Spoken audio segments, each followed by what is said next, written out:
నువ్వే వైపు తిరగాలి, ఎటు చూడాలా? సింపుల్. ఎవరు మండుతూ దేవుని కొరకు ప్రకాశిస్తున్నారో వారి వైపు తిరగలను. చల్లారిపోయినోడికి ఒకప్పుడుకి ఇప్పుడు బుగ్గి ఎందుకు ఇంకా స్తోత్రం? నువ్వు ఎవరి వైపు తిరగాలి? మండుతున్నవాడి వైపు. యోహాను దినములలో యోహాను మండుతూ ప్రకాశిస్తున్న దీపంగా దేవుని కోసం బ్రతికాడంట. కానీ ఆనాటి ప్రజలు కొంతకాలమైనాక తిరిగారంట. యోహాను ఆరిపోలేదు, చల్లారిపోలేదు, పడిపోలేదు. కానీ ప్రజలకు బోరు కొట్టేసింది. మండుతూ ప్రకాశిస్తున్న దీపం వైపు తిరగకుండా మళ్ళీ అటు ఇటు తిరిగారు. ఎలీషా శిష్యులు కొంతకాలం వెంబడించారు. ఆ తర్వాత మళ్ళీ వేరే చూసుకున్నారు విశాలమైన చోటు. ఇరుకు వారికి ఇబ్బంది అనిపించింది. మీ కొరకు కాలుతూ దేవుని వెలుగును అందిస్తూ మండుతూ ప్రకాశిస్తున్న ఒక దీపాన్ని దేవుడు మీ ముందు పెడితే నువ్వు ఎటు చూస్తున్నావు? మోషే వంటి గొప్ప దైవజనం లైఫ్ టర్నింగ్ పాయింట్ చెప్పమంటే ఏం చెప్తాడు? When I saw a burning bush in the wilderness. ఆయన ఎక్కడ సాక్ష్యం చెప్పన్నా సాక్ష్యం అక్కడ చాటవలసిందే. నేను సరదాగా చోట అన్నాను, the turning point of Moses when he turned himself to the burning bush. అతడు మండుచున్న పొద వైపు తిరిగాక లైఫ్ సరిగ్గా టర్న్ తిరిగిందని. దేవునికి స్తోత్రం కలుగునగా. నేను అనేది ఏంటంటే దేవుని బిడ్డలారా, మండుచున్న పొద వైపు తిరిగితే కదా లైఫ్ టర్న్ అయ్యేది. అసలు మంట లేని చోట ఉంటే, అగ్ని లేని చోట ఉంటే, ప్రభావం లేని చోట ఉంటే, అభిషేకం లేని చోట ఉంటే నువ్వు ఎట్టా జీవితం స్తబ్దుగా ఉండిపోదా? ఎదుగుదల బతుకు లేకుండా ఉండిపోదా? మీరు ఆత్మల కాపరి అధ్యక్షుడు యేసు వైపు మల్లుకొని ఉన్నారో దాన్ని బట్టి మీరు దారిలోకి వచ్చినట్లు లెక్క. ఇంకెటన్నా మల్లుకుంటే ఎటన్నా తిరిగితే దారి తప్పినట్లు లెక్క.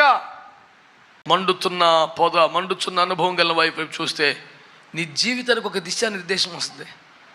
జ్ఞాని అంటే నా బతికే, నా పిలిపే, నా ఏర్పెట్టి నీ గొర్రెలు కాసుకోవటం ఏంటి జీవితం? 40 సంవత్సరాలుగా మోసే యొక్క జీవితాశమే గొర్రెలు కాయటం.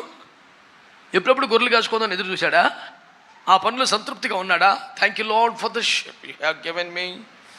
I became a shepherd today, praise God. That was not the satisfied point of Moses. ఆ పనిలో బలవంతంగా మీరు చేస్తున్న ఉద్యోగం, వ్యాపారం, జీవితం అంతా కూడా మీకంత సంతృప్తిగా లేకపోవచ్చు. మీ డెస్టినేషన్ అది కాదు. ఏదో దేవుని ఏర్పాటు ఉంది మీకోసం, ఏదో నడుస్తుంది బండి అంతవరకే. ఆ డెస్టినేషన్ మర్చిపోకుండా ఉంటే పోన్లే, చంపబడి మా మర్డర్ కేసు పెట్టించుకొని బయట పారిపోయి ఇచ్చిన సర్లే నాకు పిల్లల్ని ఇచ్చాడు, ఇదే 10,000 ఆయన గొర్రెలుగా అయితే కన్నా నమ్మకత్వం ఏముంది, హల్లెలూయా అని చెట్లు అయిపోలేదు. ప్రభువా ఇది కాదు, నువ్వు నా కొరకు ఏర్పాటు చేసింది వేరే, ఎప్పుడు బయలుపరుస్తావు ఏంటి అని ప్రార్థన చేసుకుంటూ ఉన్నాడు. ఒక రోజున మండుచున్న పొద కలిపింది, సెట్ అయిపోయింది లైఫ్. గొర్రెలు వెనకాల తిరిగే మనిషి ఇప్పుడు 40-30 లక్షల మంది వెనకాల తిరుగుతున్నారు. ఆయన ఆగితే ఆగాలి, కదిలితే కదలాలి, మొత్తం మూమెంట్ మారిపోయింది. బయలుదేరారంటే ఒక్క రాత్రి గోషన్ రాష్ట్రం ఖాళీ అయిపోయింది, ఐగుప్తు అల్లాడిపోయింది, సర్వసైన్యం చచ్చిపోయింది, జనం బయటకు వచ్చేసారు యేసు రక్తం వేసి. ఏంటో రేంజ్ అసలు? నువ్వు ఎవరు వైపు తిరుగుతున్నావు? దేవుని కొరకు మండుతూ ప్రకాశిస్తున్న దీపం లాంటి సేవకులు ఉన్నారు. ఆత్మచేత నింపబడి అభిషేకం కలిగి అగ్ని ప్రభావంతో వాడబడుతున్న దైవజనులు ఉన్నారు. మండుతున్న వారి వైపు తిరిగి నీకు మేలు కలుగుతాయి, నీ లైఫ్ టర్న్ అవుతుంది, ఆశీర్వదించబడతావు. ఆత్మల కాపరి అధ్యక్షుడైనటువంటి యేసు వైపు తిరగండి. దేవుని అగ్ని చేత మండుతూ ప్రకాశిస్తున్నటువంటి అభిషక్తుల వైపు చూసినప్పుడు మీ జీవితానికి ఒక నూతన మలుపు కలుగుతుంది. కోరిన రేవుకు మీరు చేరతారు, ఇతరులకు ఆశీర్వాదకరంగా మారుతారు.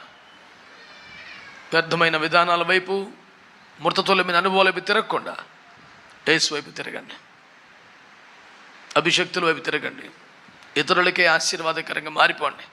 దేవుడు మనను దీవించునుగాక.